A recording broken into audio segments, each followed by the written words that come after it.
as well. And my other two personalities will be here with me tonight. That's going to be Jake Lockley and Stephen Grant. They're both joining me. Oh boy, this is going to be a confusing episode. I already feel the pressure of my split personalities coming through here.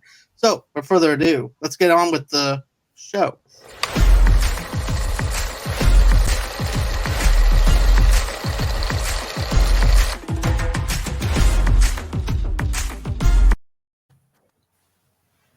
And hello, guys. How are you guys doing? I'm all right. I'm just trying to, get my bearings again. It was one hell of an episode. But fun things happened there. I got to live my dream of being an archaeologist, and I put my hand down on Mummy's throat. So, oh yeah, and I got shot a couple of times. But cheers. Oh, you got shot 3 times. I mean, the first one kind of threw me off there. I wasn't really paying attention to the other one. Bloody hell. Okay, so anyways, guys, welcome to our Moon Knight review. And what we're going to do here, okay, so this name of this episode is called The Tomb. Grant and Layla find a deserted campsite at the location of Ammit's tomb, which is a maze in the shape of Eye of Horus. They discover that some of Horus' men have been killed by an undead Egyptian priest who attacks them. So that's actually putting it lightly. But let me just tell you this. I enjoyed this episode for what it is. It opens up with basically the camera angle going lopsided and also showing the statue of Khonshu. And what I'm thinking is that I'm going to go on a theory at the very end of what I'm thinking that we're seeing here, why everything's all lopsided. I'm going to go into my conclusion as to why I'm thinking this. But I think that we're actually envisioning this through his subconsciousness, and he's on a ship. I'm thinking he's on a ship, and Arthur took him. So everything that we're seeing is basically maybe flashbacks. And also, too, what if he's dead? What if he's actually dead? Because in episode 1, he goes to the girl. He goes, I'm not dead, am I? So it kind of has like a Sixth Sense kind of feel to it. I mean, it's all kind of a good... it does sound like a good theory there. I'm sorry, I won't be able to hold it throughout this entire thing. Okay. It's a really strong possible theory. I like that. I think it's kind of a bit of both, though. Like, I think everything that happened from episode 1 to current has all been present tense, but the moment when Arthur does shoot him, I think they did take his body because he did have the statue of Ammit in his person when they came in. And so I do think the whole scenario that we just saw, we are definitely jumping ahead, but the whole thing that we did see in the psychiatric hospital, I think that is his subconscious, and I think he's kind of teetering between the afterlife. But I did remember going, because I didn't just watch these episodes just once, I've watched them multiple times. I do remember in episode 3, or it was episode 2, Khonshu talked about another plane of existence, and I think a part of me thinks that's where Mark and Steven are. They're in that other existence, but it could also be part of their subconscious as well, What about you, Alan? That just made me think, what if, and here, this is a wild theory, probably not true, but what if the multiverses colliding, you know how they're setting up for that in Doctor Strange, that's the reason why Mark Spector has one other personality, because that's his variant colliding with himself. So it's like I have another theory on that though, like too. Flash. It's like the wells in the Flash, Yeah, exactly. I have another theory on that one too, though, Alex. I do have a theory on that as well. So, but we'll get into that a little later as to what I think is my theory and everything too, because we're going to go through the asylum. We're going to go through all that. But here's the thing. So then, hold on, I hear a little bit. So anyways, my notes too, I also said this. I said Khonshu is in a cubbyhole with other gods. Khonshu is basically the compass of this whole entire thing. where basically he's actually the one who's actually holding this thing together as moral, like a moral compass. And because of because of the fact now that Steven doesn't have a moral compass, or Mark and Jake, they're kind of lost without Khonshu in a sense. So therefore, that's another thing that I thought of. Then also too, I want to bring this other thing up too. There's also a possibility of the elders are ranking their gods. Automum show might explain why there are 9 of the Indiana members in that temple. Actually, I do want to tie it back when we that opening scene with the avatar for the god Osiris carrying the statue of Khonshu and placing them there. I liked that. I liked that first when Khonshu kept talking about being in prison in stone. Wasn't sure exactly how big a deal that was. I mean, to Khonshu, it definitely was a big deal. But then all of a sudden, he gets imprisoned, and I immediately thought next episode he's going to get broken free. No, what we see, he's still entombed, but not just that, he is not the only god that has been entombed. So we can see that if there is even if, like, some people are going to be saying, I know some people are going to probably say that scene was there for, a season 2 bait, but I kind of think that scene alone most likely sells off why the god, it could almost be like here's two things that pop in my head. One, it sets up the possibility that there were more gods out there that the Egyptian gods had to deal with, who were kind of like Khonshu. They wanted to still be involved in the world, but kind of like what Khonshu did by creating an eclipse in the sky and turning back the sky all the way to 2,000 years for the stars. I think there were gods out there that were kind of manipulating things around the world, and the gods had no choice but to entomb them. And it leads into a very interesting avenue to where in episode 3, when the avatars were talking, they did say that there used to be more avatars, there used to be more gods like hanging around. It almost opens the idea that what kind of like with Arthur Harrow, who was a former avatar, could there be an opportunity where the avatars of all those former gods that were entombed are maybe going to maybe they formed together as a council, maybe they've moved on with their lives, like, even though it does feel like a bit of season 2 second season baiting, but at the same time it does open a lot of possibilities to determine where you want to take the story of Moon Knight. And then the second thing was that it just said to me that the Osiris is a bit of a dick if he doesn't think that containing all those gods in that room is a good idea. Because Ammit was buried in secret, meaning there was a lot of time and resources. All it takes is for one person to stumble or come across the inside of the pyramids of Giza, find that shelf of gods, and then guess what? All of their best laid plans just went to shit. I really like that scene. I'm excited. I'm kind of hoping for. I kind of think that it will set up a season 2 thing where we deal with most of the Egyptian pantheon, because I know they're starting to become more of a thing. Like, we have the Eternals as technically one pantheon of gods, and the Greek gods are going to be introduced in the Thor movie, and so it'll be like they're starting to incorporate just multiple aspects of the Marvel universe instead of just cosmic or street level. Now we're getting the godly, and also Thor's a Norse god, so we were getting all those too. So I like seeing all these characters starting to prop up. I'm down for mythology anyway, so seeing these. Same here. Like Marvel already has the street level. They got the mystic. They're doing whatever they're doing with the mystic side. They already set up their cosmic universe. Let's have Moon Knight be our world of mythology with the Egyptians. And yeah, Thor definitely they're going to touch on the Greek gods, but I would love to see more and more mythology just being played in this world, because one of my disappointments with Eternals was that to me, Eternals felt like it should have been a 2-part movie, personally. Like, with that big of a cast, seeing that the fact that he kept jumping between different periods, they name dropped Thor, telling me the Eternals have interacted with them. I would have loved the idea of more gods interacting with the Eternals. Maybe just maybe we can get some redemption for Eternals characters. Like maybe if we do some more with Moon Knight, we can maybe see an Eternal jump back into the past, maybe see an Eternal interact with a god, you know.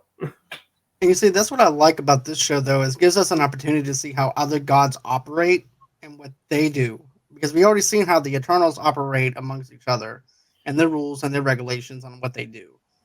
So what I like about this is it sets up on how these gods and the Egyptian gods about how they do business and how they do things differently. So that's something I really like. I like the fact that you're dealing with Egyptian mythology and you're actually giving us something to actually think about whenever they're handling certain cases, like we saw with Arthur coming in, being part of Judgment, and then all of a sudden he just throws shade over at Mark and everything, just degrading him and everything. Roasting him. Just roasting him for everything that he has. But, you know, another thing that I want to bring up is I like how this episode reminds me of Indiana Jones and also a mix of The Descent and also a mix of The Mummy, all clash into one episode. And I don't know if you saw The Descent, Alex, or not. I didn't, but I know it involves like going down a hole and there's scary things in that hole. The scary things, let me just tell you, are horrifying. It reminded me just like that zombie thing that we saw, to be honest with you. But that's what it reminded me of. And also, too, yeah. I was just gonna say I loved that zombie, that the mummy thing. That first of all, I love the build up to that scene where Steven has like the most realistic reaction to that. They're like, hey, hold on, there's bones and blood going in that direction, so maybe we should not go that way. And I love how Layla was just like, yes, I agree with you on that. And I'm like, thank you. They finally made like a smart horror movie decision. Yes. Right. Yeah. And I'm not going to lie. As soon as I started hearing that, what noise it made? It was like, that click. It's like click noise. It reminded me of the clicking noises from World War Z and from The Last of Us. You know, I'm like, oh no. I closed Which my makes eyes. sense for them to have that. I don't want to see what that is. But you know what, though, man? It actually makes sense for them to have that clack noise because of the fact that they cut their tongues out. Yes. Yeah. That's what it seems to me. It seems to me that this creature wanted to speak, but because it has no tongue, it can't speak. So I do like that. And one thing I do appreciate in this episode, like after when Steven passed out from Contra being removed from his body, there was a lot of speculation and theory where, is the other personality going to show themselves, or is Mark going to take back control? No, it's Steven. And I like that just like in the first episode, we're back. And in the second episode, we're back with Steven. As much as some people, because I've seen some complaints that some people were not really, vibing with Steven. And I vibe with Steven. Then that's fun thing is, I'm wondering, how are you not vibing with this guy? They gave us 80%.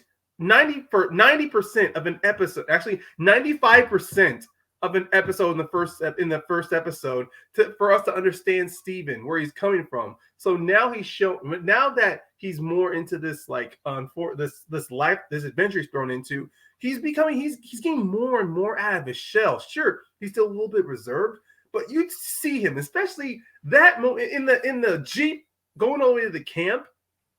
I loved it where Steven was just like, okay, Conchu's out of my body now, so you're still here, Mark. I mean, I don't know why you're still here. I mean, I just don't get it. We're vibing with each other.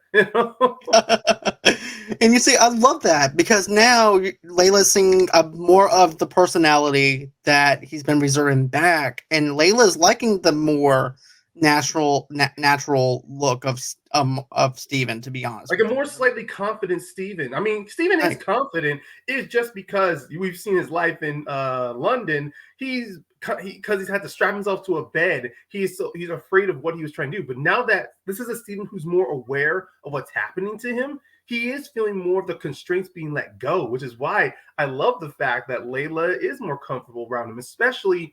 I don't want to jump to that moment yet, but scene with Mark, just more. I loved it when Layla says, "We're gonna need Mark," and then I just love, and the camera shot is so good. You see Steven just hung back, and Mark, you kind of see in that mirror, kind of like he's leaning out a little bit, like having his have his body outside the window going, yeah, she gets it. Let me in. And then Steven's just more, Khonshu's out now. I don't need to be beholden to anything. So he's pretty much being open with her. And I like how it's winning her trust. You even see that she didn't even mention Mark again before they were going to go into the tomb. I like they stopped outside. They're walking. Then they go there. She's not like, I'm going to need Mark to go down with me. She's like, no, let's find some supplies. And God, that chemistry is great. Oh, and I'm just going to get to it. I like how he made moves on her. He kissed her. Also, too, This reminds me of Fight Club. Whenever basically we wind up having this one moment where basically Mark winds up punching him in the face because he doesn't want him to make moves. He punches him in the face. I love that in the tent. They're just talking to Mark's like, you better not make a move away. He's like, oh, don't worry, cheers. I'm just talking to him. I'm making a protein shake. I swear to God, if you touch her, I will throw myself a cliff. But I love her. Is it tough for cheating? I even like that back and forth too. Oh, it's go like ahead, it's him. Yeah. Right. It's his body. So like if Steven's making out with her, Mark is kind of in a way making out with it too. It's like, oh no, can you be jealous against yourself? Apparently you can because I got punched in the face for it.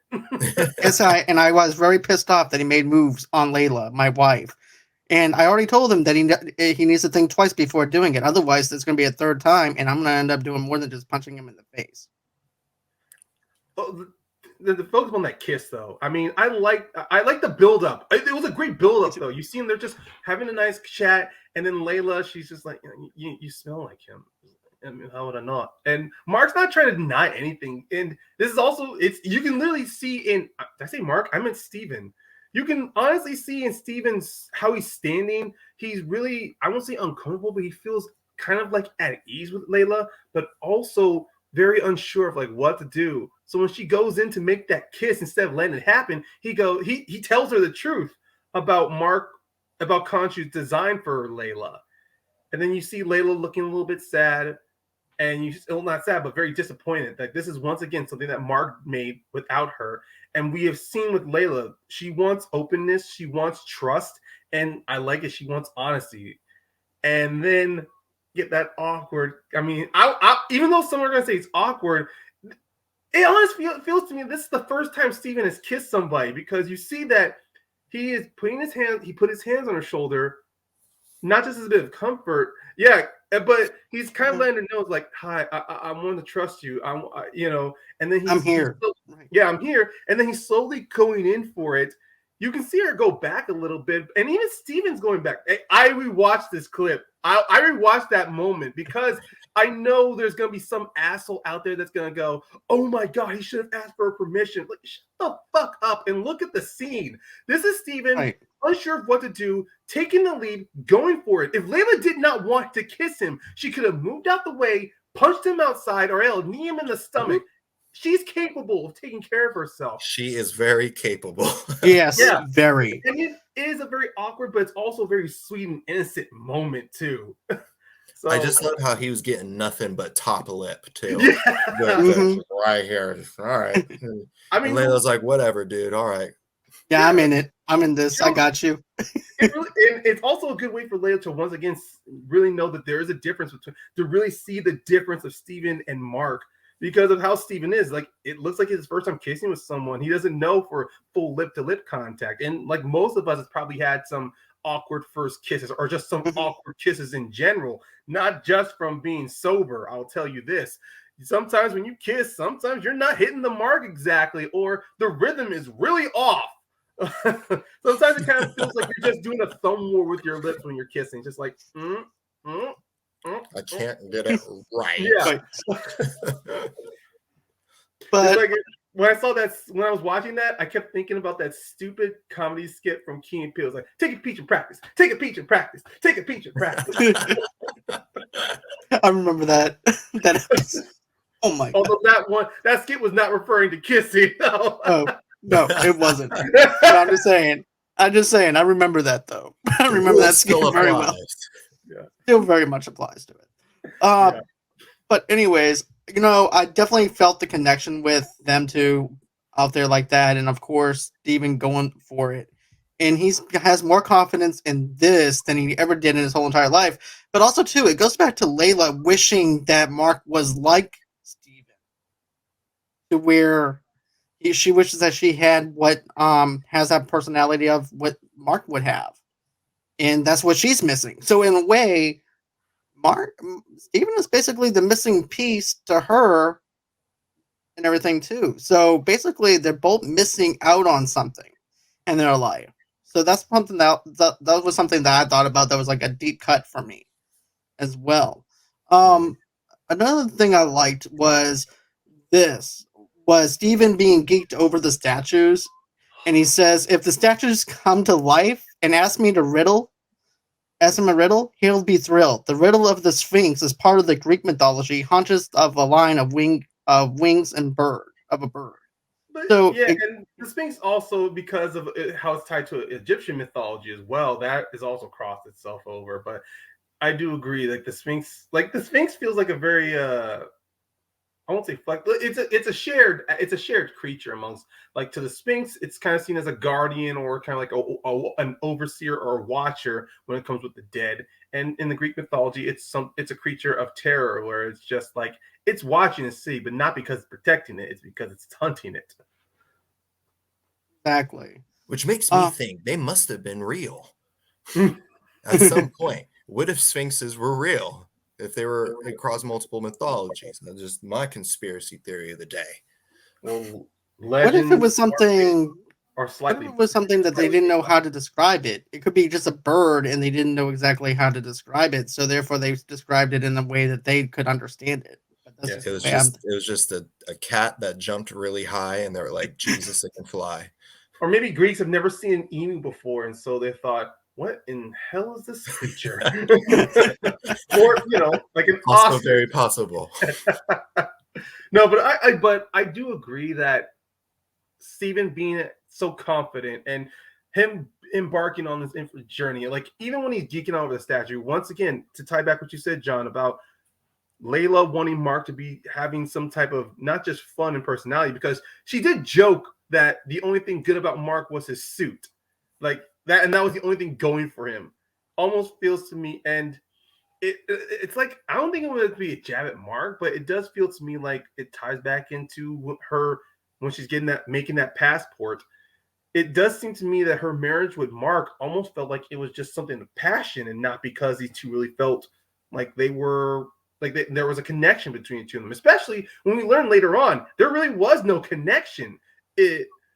But that moment with Steven where he's just like, even though I like it, he's still geeking out in that tomb. But then when Layla's talking about her dad, he's not just being like, oh yeah, I'm geeking out on stuff. He's like, oh, he's actually responding back. Like when he asked, was he a doctor or a narcologist? Like, oh, he would have been geeking out about this too. He would not live it, but he would love it. He would be, his heart would explode knowing you're down here, Like, he is saying almost the right things to Layla that she would wish Mark would say to her. He's connecting with her. Yeah. right Yes. on a personal level and everything, and that's something that she wants. She wants that attention. She wants that attention from Mark, but he doesn't give it to her. And Steven is showing all the right moves and everything that she ever wanted in a guy. But she got a combo. She got two of one personality where she wants him to be confident while also being sensitive. So she's got a 2-for-1 deal for that. Yes. So, but also too, another thing too I want to mention is, you mentioned the passport, Ryan. Yeah. Get this. Okay, so if you notice on the passport, it says Layla Abdullah L, servant, and basically you want to know what that translates to? Like in Egyptian, or It reminds up being the servant of God, which is kind of ironic if you think about it, because Mark is trying to keep her from being a servant to the god Khonshu. yeah. So, It's all like I'm not saying it is like a nice, really nice Easter egg there for those who do not read who do not know the Egyptian language or understand the meaning of Egyptian names.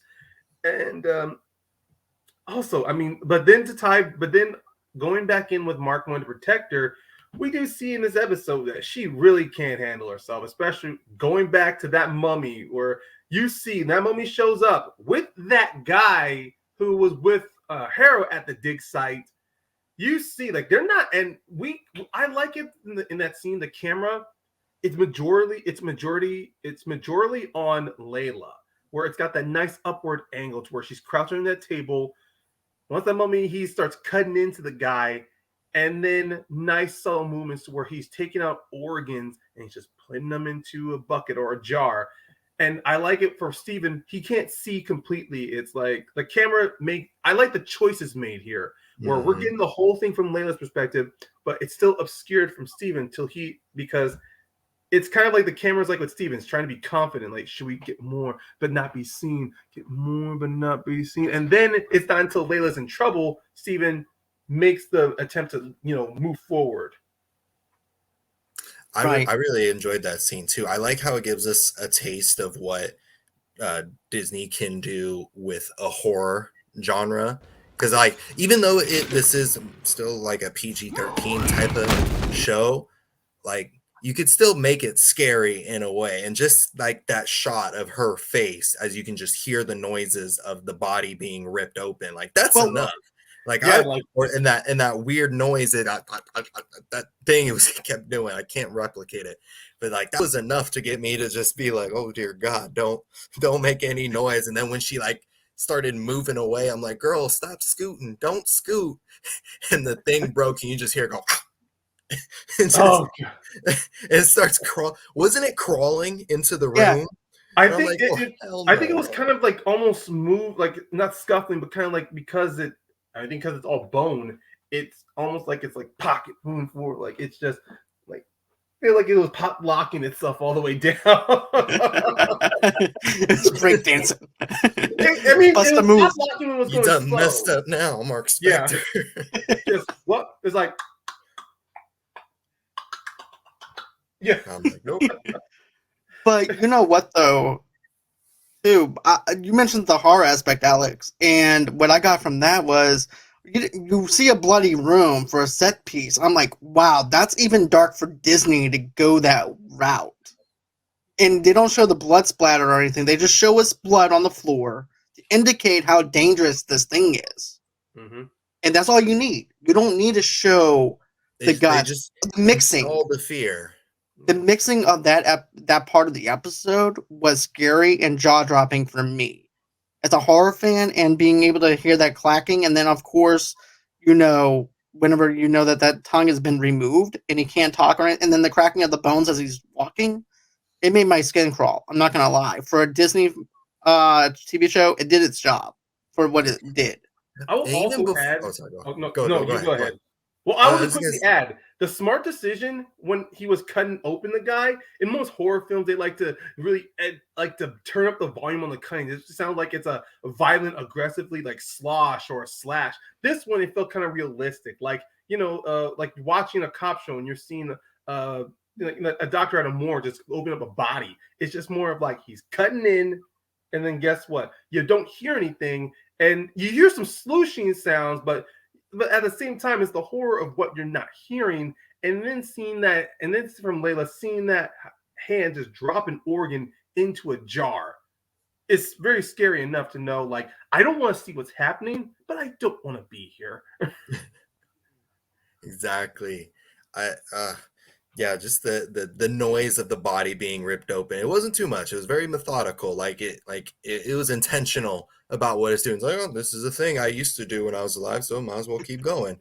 But I thought even before that, when they enter the tomb and you hear the gunfire, like that alone was enough to start getting me freaked out. I'm like, wait a minute, what are they shooting at? Like, what's down there? And then and that was enough to get me like, okay, something's gonna pop out any second. Well, another thing though too is you see a goat up on top of the cliff, which is also a symbolism for basically Satanism. And in what I'm thinking, and I'm like, if I would have saw that, I'm like, nope, we're going home. I'm good. I'll be good with my 3 personalities. We both just won't cross each other's paths, and I'm perfectly fine being restrained to the bed. But in Egyptian mythology, is a goat something too? I know it is in. I'm pretty sure goat does have a tie in Egyptian mythology. Just with the general consensus of what unfortunately with goat is, it's been so tied to Satanism, which I don't know. It's been a while since I've actually done theology in college, so I forget exactly what the purpose was connecting the goat. But even then, you're out in the desert and you see a goat just up on a ledge, realizing that what the fuck is that doing up there? Why is that up there? And it had very intricate antlers. Did it have like? Yeah. Did it? Yeah. Am I tripping? It had jewelry in it. Design. It had a specific design. I can't. Honestly, there was so much in this episode that the goat really went over my head until.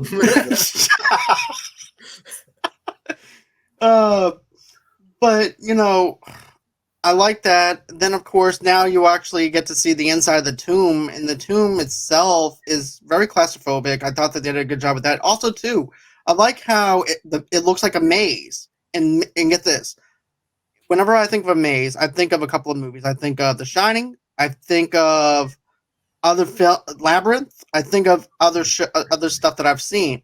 And mazes are basically your brain, if you think about it, in the shape of your brain and about how they're actually making and everything too. Just all the little lines. I don't know what those are called. Well, it's basically the subconscious mind. And everything too. But I like how they did that. And then, of course, with Steven drawing the eye, drawing the symbol. The Eye of Horus. Yeah. Yes. And it's actually in 6 parts with 6 senses. Thought, hearing, sight, smell, and taste. Yeah. And then, of course, mythology, Horus' right eye was the sun, and his left eye was the moon. So the moon is always present within the show. Yeah. Sorry, went a little too deep. And Horus is considered, like, in mythology as, well, not the sun god, that's Ra, but he's always been seen like as like sun god of the god of the sky, you know. Yeah. And but there has been some religions that mesh the sky and sun together where it all falls into Horus's domain. But even then, like the fact that we go with Horus, and I like how once again we're seeing Steven's intelligence and knowledge of Egyptian mythology play out here, especially after once they get separated and Steven he finds the tomb. I love it how he's breaking it down, like he's thinking in his head. But then Mark, we get to see him be vulnerable and open up to Steven. Most of the time, he's just been like, Steven, give me the body. Let me do what I got to do. This time, he's like, you were open with her. You were honest with her where I couldn't be. Where you see Mark show a little bit of respect to Steven. Mm-hmm. It's kind of like before with Khonshu in the previous episode, where Khonshu, he just kept calling Steven an idiot. You know, the idiot's in charge or the idiot's back. Leave us alone, parasite. And then you see in the 3rd episode, Steven's able to piece together the map needed for the stars. And then you see even Khonshu, he doesn't even say, give Mark the body and I will do this with him. He allows Mark to, you know, as I mentioned before, he works with Mark to turn back the night sky. So we are seeing like 2 strong personalities out of Khonshu and Mark really starting to value Steven. Like Steven was not worthless. He wasn't pathetic. Like he can do this. And especially when he discovers the tomb of Alexander the Great. That was cool. I wasn't expecting to see that. I was like, oh, they buried Alexander the Great in Egypt? Okay. That was a really cool scene to watch because that my dad named me after Alexander the Great. He's like, you're going to be great like him. And I'm like, cool. That's who I was named after. And so that was fun. But I liked it when he was like, oh, they wouldn't hide the statue somewhere obvious. And then I'm like, oh, no, it's up his butt. That's where my first thought went. Like, oh, they just stuck it up there. I wouldn't. But I thought it was, I was afraid another jump scare was going to happen when he was opening the mummy's mouth and like just sticking his whole arm in. I'm like, it's going to get bitten off. This is how it starts. That was a cool scene. But I'm sorry. No, I like the side. No, it was a great scene, but I also like the side commentary from Mark, where he's just like, where Steven says, "Oh my God, I'm so sorry, Mr. Great. Oh God, yeah, it's a little deep. All the way in there. Get in there. Yeah, it works. That's like great that's like great comedy there. That's one thing I respect about Moon Knight. It does comedy really well. It's not trying to be like the typical MCU comedy that unfortunately became its bedrock foundation at even though it worked well for like characters like Tony Stark and in certain movies where you had an ensemble cast, but most of the time it kind of hurt a lot of films out there. I mean, a few films I can think, for example, where quips was kind of hurting it was Doctor Strange.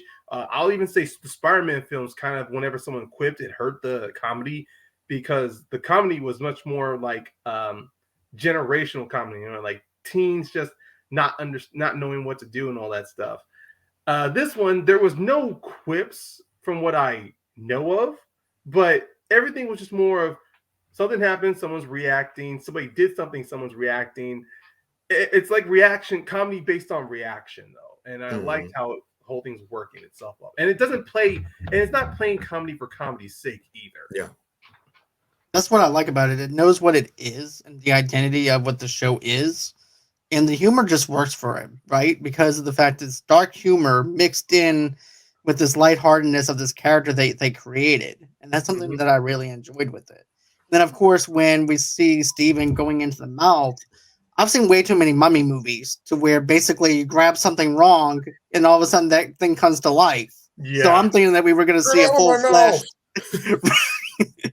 Yeah, like, well, Steven finds the statue, all of a sudden the mummy starts moving around, like, oh, and then Steven just starts freaking the hell out, and he's just trying to get his arm out. You know, it'd be funny if Mark the Great was into it. He deep throated his own arm. Just put your arm in my mouth. I am great. Oh my god. Oh. I'm done with you. But yeah. But it would be funny. It was like, well, Meeting My Heroes wasn't as good as I thought it was going to be. Wasn't as fun. What is it? It would have been. It was hilarious. Like if that did happen, it would have been more. Steven's like, "Oh, I should listen to my instincts. I should not open that sarcophagus." Well, too late for that, buddy. Run! Or grab. It's too late for that, buddy. Grab that axe and cut its head off. Let's Alexander the Great, Mark. I don't want to cut its head off. I would love to see that back and forth banter like that. To be honest, that's just cut his head off. Cut his head off. Let me out. I don't want to. Well. Seeing where this episode ended, I think we might get something like that. But before then, I do also want to talk about just Ethan Hawke's portrayal of Arthur Harrow, man. Jeez. You think that Arthur Harrow couldn't be much more of a fire starter? He right after after that moment where Maya, why did I call her May? Layla. Gee, I think that's the actress's name, but no, I'm trying to think. Yeah, Arthur. Who's Maya? Yeah. Layla. After Layla was able to go through that one hell of a good that was a great. You talk about horror. That was also another great horror sequence of her trying to get across the little crevice, that widening gap, and then she's slowly moving across. Then, and first I was wondering why. It was so tinted, the lighting, the contrast it was for it, but it worked to its advantage because I honestly did not see that hand until it moved towards Layla's head, and then seeing, and I even liked when Layla gets pulled back by that mummy. It's not more we need to see what's going on. It's not what's seen. So when we see her come back out, pulled back in, and then she gets out. Her grabbing the hand of that corpse came out with its hand. I love Layla really so much. She's such a badass, to be honest. And then you see Arthur going into her mind and telling her, "Did your husband ever tell you about what happened about your father? About what really happened?" And he was killed by other mercenaries. Did you know about that? Wait, there's more. It was like the Oxyman commercial, but darker. But he's like, but that's what I got out of it was the fact that, he's messing with her mind. Mm-hmm. And then I like how Steven's all geeked out because he said, "Hey, look, I found it. I found the statue. Look." And she's just like, "Oh God, get Mark out here right now." right. I I was know. like, I've seen that look before. That's the look you don't want to get.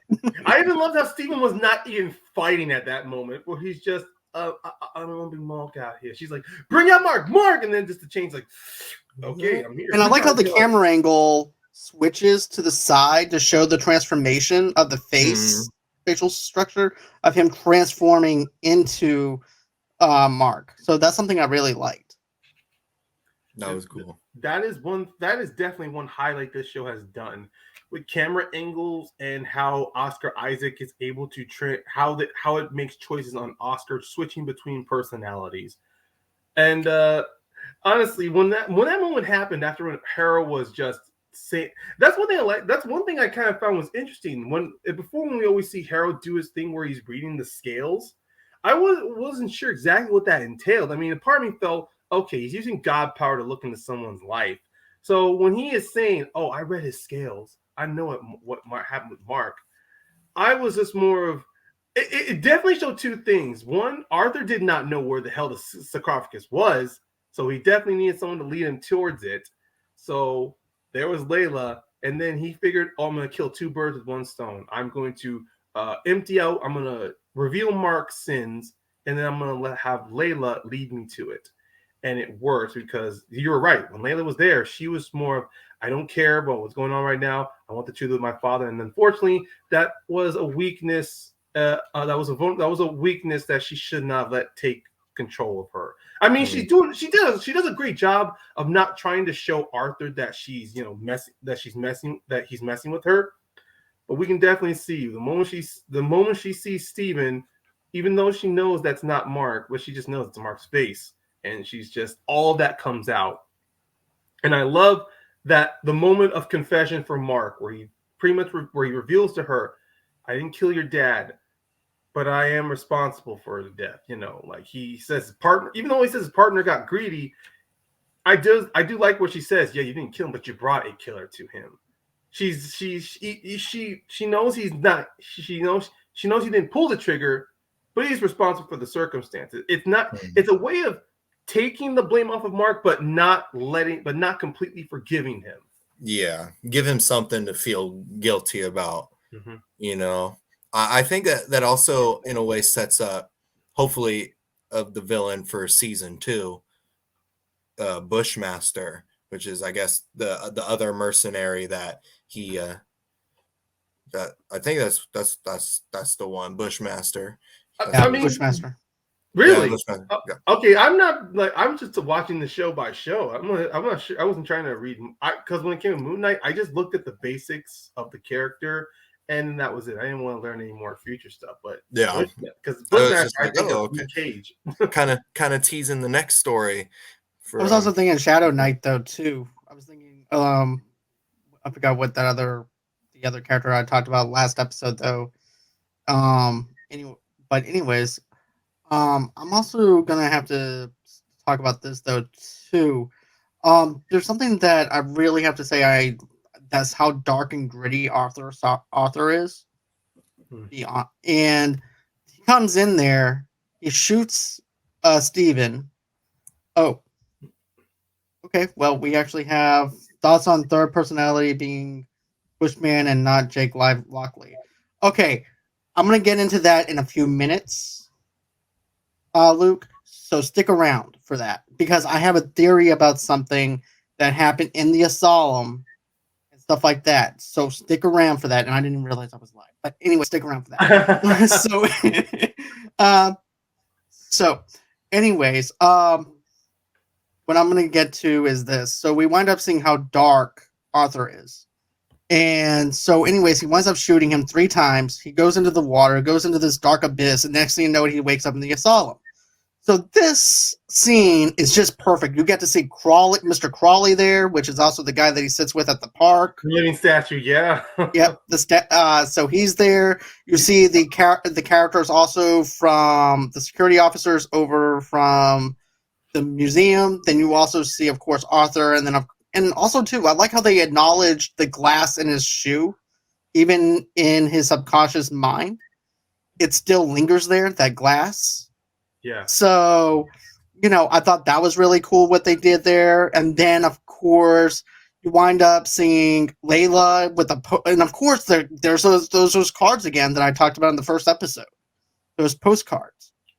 So I'm wondering what if, because at first I was thinking, okay, maybe Steven's not talking to anybody, but what if he's talking to Layla without knowing that he's talking to Layla in the phone?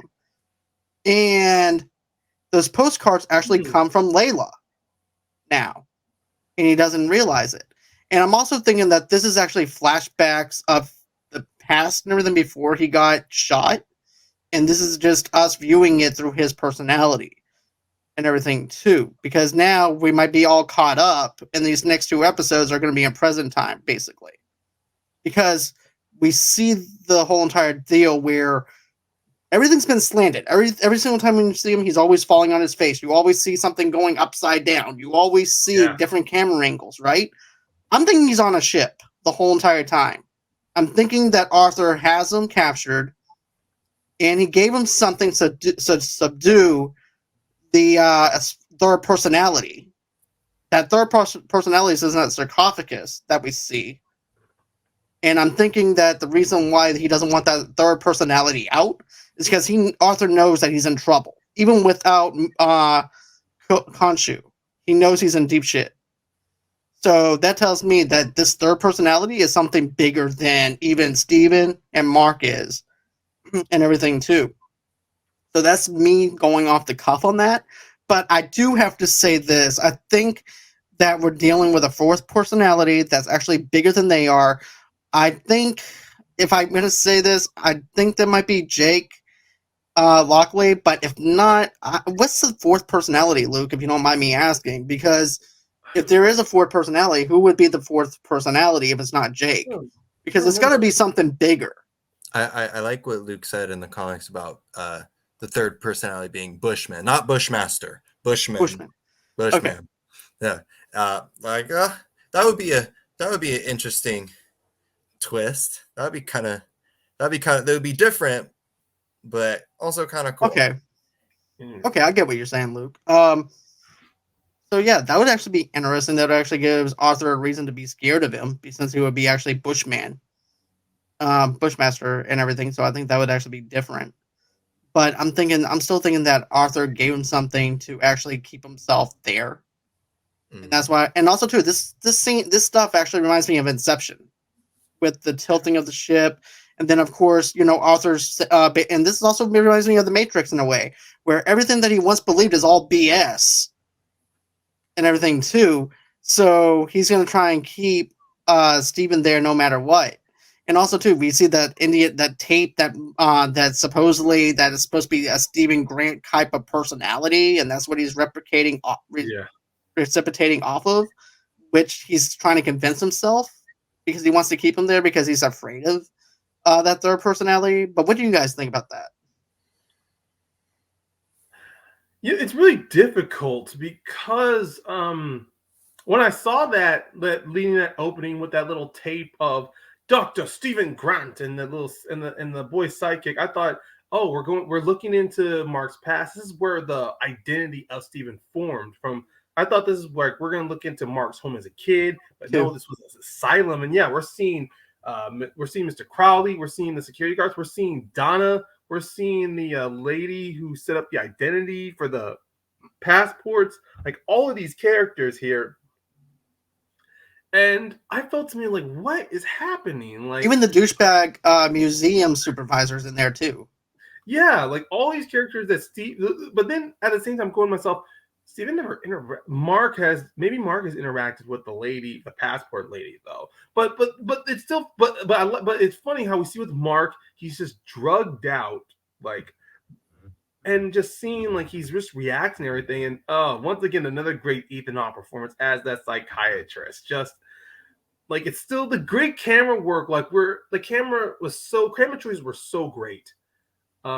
Where it's very blurry because it's reacting to where that is an interesting theory though. But I don't want to deny anybody their theories, but from right now, looking at this one narrative thread, to me that I like the idea that Mark either is hiding something where his guilt of what happened to Layla's father maybe is kind of like, because so far this feels a bit like the unreliable narrator. The only difference is that the narrator themselves don't even know what can tell what's real. But to turn back into the camera choices here, how it starts off everything from Mark's perspective, switches back into the whole widespread to where we see Mark on the screen, and then with Ethan Hawke's character as a psychiatrist, I really like how at first we're starting to think, this maybe what we saw in the last two episodes were not real. And then Mark coming to realize, no, wait, you shot me. Like everything he did happened. And then we see the whole thing with him meeting Steven face to face. And immediately when that happened, I'm going, oh shit, this is like, because at first I thought I was referencing Mark and Steven a little bit like Split, to where the characters, they don't really meet personally, but they just switch in and out. But now I'm thinking this is kind of like Doom Patrol with Crazy Jane, where Crazy Jane, she has the underground to where all the altered personalities can meet face to face. That's what I thought. They all look different from each other. But, this is the MCU right now. It's only 6 episodes, so I get that they're not doing that. So I'm thinking that, one, you could be right. Steven is on a ship, because I don't think, because looking at when he fell into that water, it didn't look like it was very deep. It looked like it was very shallow. So to me, it looks like Arthur collected his body. And so right now, he's probably in transportation. And the way that the whole thing's moving back and forth, like when he escapes, it does feel to me that his body is somewhere, but subconsciously, he is somewhere where it's kind of like underground adjacent. But he can also be crossing over into the underworld, which then leads to that great final shot of what is behind those two doors, but a big hippo god, which turns out was a reference from the first episode that Steven had referenced to Donna, those little plushie toys that she was taking inventory of. That was of an Egyptian god, and I like it turns back. And we finally, and some people were complaining about some of the visual effects. Last week's episode and this episode proved where the money from those visual effects went, because that hippo looks really good. It scared me how real it looked. And it scared. I like how scared Steven and Mark both were, but I also liked how happy they were to see each other, which also makes me think that they were adorable. Also, yeah, because here's another thing though too, that's also making me think of subconsciously about how Arthur's trying to keep them apart into his own mind by subduing him in some way and injecting him with something. A part of me thinks Khonshu might be the turmoil, because when Arthur first reads his scales, he says there's chaos in you. That's when Khonshu is inside his body. And to be honest, it's been a while. I don't know exactly how far dates it goes back to when Mark was at that dig site with the dad, and how long he's actually served Khonshu, honestly. So maybe Steven and Mark could have, the way that hug went, it does feel to me that maybe these were two alters that were on even ground with each other. But with Mark bringing in Khonshu is someone who's all about doling out pain and turmoil. And Haro has said how Khonshu kind of breaks you the longer you're with him. It does feel to me that maybe Steven started off as someone who was trying to be like, Mark, get out of this deal with Khonshu. You don't need him. And Khonshu is being the one that's kind of causing this turmoil. Because honestly, the way that Steven and Mark have been interacting with each other throughout these episodes, I honestly would have thought that Steven would have punched Mark when they saw each other. But because they had that embrace, and I mean, look, it was all about circumstances. We just need to get the hell out of here. Maybe next episode we're going to see some conflict between the two of them. But I like how right now it's just more of, this is a weird-ass situation. We're not going to question right now. We're just going to roll with it. And then we get this hippo that shows up. And I just loved it. The hippo god, I was expecting a very deep voice, kind of like a Khonshu. Instead, it's a very light voice where she's just, hi. And then they just scream. I think I would have done the same thing too, though. It's so benevolent. Like, it was just more of a, oh, you guys, it's more, hi. Like, oh, you see me too? I love it, though. And, another thing I want to mention is this. You know how Arthur is, though, where basically he can get into people's minds. What if he Yes. was the one who put that split personality there? Well, that's He's also like an very interesting though, accidental. because so far they've really never addressed when did Steven's mind split for these Mhm. personalities. I like to think of the theory that they were always there, that this could have been tied to Steven's past, but it's because But it of made me now think. no, but I do like that also added initial. Maybe this was Harrow, maybe after he left Khonshu, he created an insurance policy to where whoever serves Khonshu again is going to suffer. And I guess this is Mark's way of suffering. He is losing more and more of himself. Mhm. I also liked how they just briefly teased that third personality Yeah. just banging its Me too. trying to bang its way out of its own sarcophagus, and I'm just like, oh no, you probably don't want to open that one right now. No. Let's save He's that angry. let's save that for episode 6. Right. Maybe Let's end it suddenly. Right. Here's my theory. I don't think we're going to see that third personality this season. I think we're going to get those constant teases because so far, because after this episode, I was looking at so many reactions and reviews, people going like, "Oh, give us the third personality." I go, "Do we really want it right now? Because we got 2 episodes left. It's not going to have enough time for all of them to gel together. Because then, if we do get the reveal of the third personality in the next season, everything's going to feel very rushed of all of them being on the same page, which is why." I think mainly right now this season, it's only the story of Mark and Steven. And then maybe the third personality getting out will be kind of like a great end tag for a possible second season of Moon Knight. Just to tease fans. Right. And another thing too is now, Alex and I, we both think.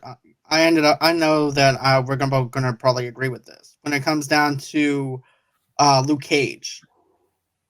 And about how rushed that ending was in season 1. To me, whenever you have that barbershop scene where they're beating the crap out of each other, and it felt anticlimactic. It felt like, okay, I'm supposed to feel excited for this, and I'm like, it was a fight. That was it.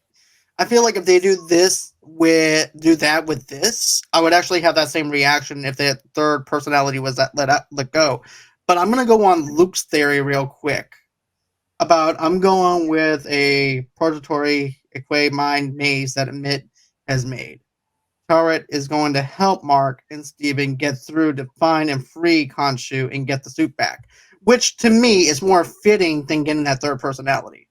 And it does kind of slightly tie a little bit more into the comic because after this episode, I did do a little research, and there is a comic storyline to where Mark wakes up in an insane asylum and he's being driven like almost to the brink of madness, and then it's revealed that the whole thing was set up by Ammit to contain Mark and Steven and the others, just so he does not get free to stop their plan. So that theory might be the most that it might have the most that holds water. I definitely agree.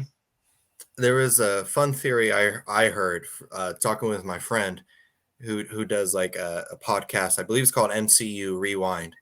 It's really cool. You guys should check it out. But he was saying that Oscar Isaac didn't sign a contract with Disney Marvel Studios.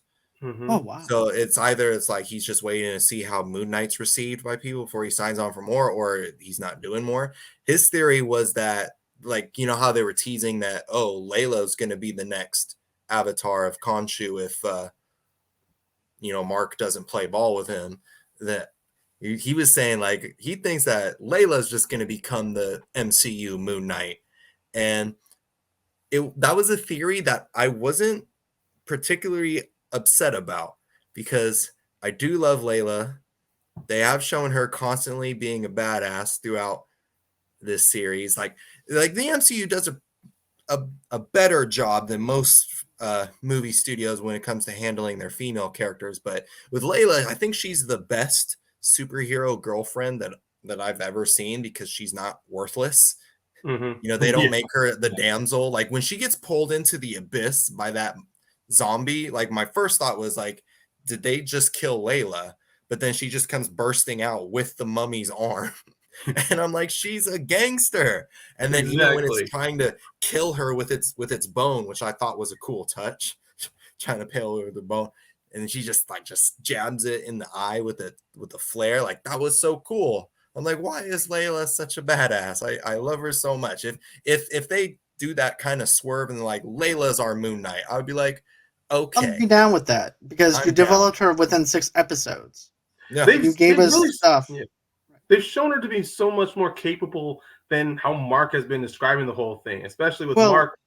I'm not describing, but more of like Mark has been pushing and pushing and pushing because he does not want her involved. But we've seen through her introduction, through every episode so far, she's been able to handle herself.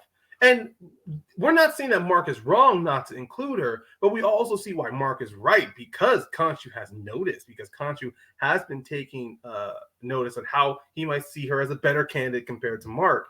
And Mark is more of, no, she has nothing to do with this, let her forge her own path. It's kind of like with Layla, so far she's been like angry with Mark because he's been making decisions not including her in, and because Mark, I'm pretty sure he's been more in the thick of it and he's had a bigger eye on what's going on. He realizes that, not like he doesn't believe Layla can handle it, but there's a part of him that worries that maybe she'll love it too much or it might destroy her, So in a way, he's just trying to preserve for Layla to still be herself. Right. And also, too, that also goes back into the translation of her name that I was mentioning earlier, too. So it makes sense for her to probably be the next Moon Knight as well. I'm also going to say this about Luke's theory, though, too. I'm wondering if Layla is working with someone behind the scenes. Seems like there is something wrong with her, something more with her character, maybe working with Sharon. And here's the thing. I was actually going to say that in Sharon, the last... Power broker? Here's the thing. I was thinking the same thing with one of the episodes. It's just that one of the pictures didn't get worked in there because I didn't get a chance to talk about it. But I even thought that myself. Because if you remember all the pictures I post on Facebook or whatever, I put like little teases of certain things that I'm going to try and talk about. And one of my friends asked me, why do you have a picture of Sharon there? And then I responded. I said, who loves artifacts? Who collects artifacts? Who might be working with Kingpin? Who has her hand in the cookie jar right now with certain things? It's Sharon. Who's recently been pardoned for her war crimes and now has access to government weapons. So. Mm-hmm. So there you go. So that's what I'm thinking. And I'm theorizing with that same thing, Luke. So you're not too far along with that one. But it's just that last episode, I didn't get around to talking about it. So I'm glad you brought it up. So I'm glad I accidentally went live tonight. So I love theories so much. This is so much fun. Well done. Well done, bro. Well done, bro. Even if none of the theories end up being true, it was still fun cooking them up. Definitely fun cooking it up.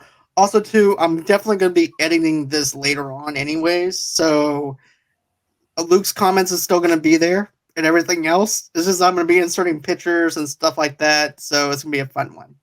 So, anyways. Please keep the whole bit of me wanting to put my whole arm in Alexander the Great's mouth.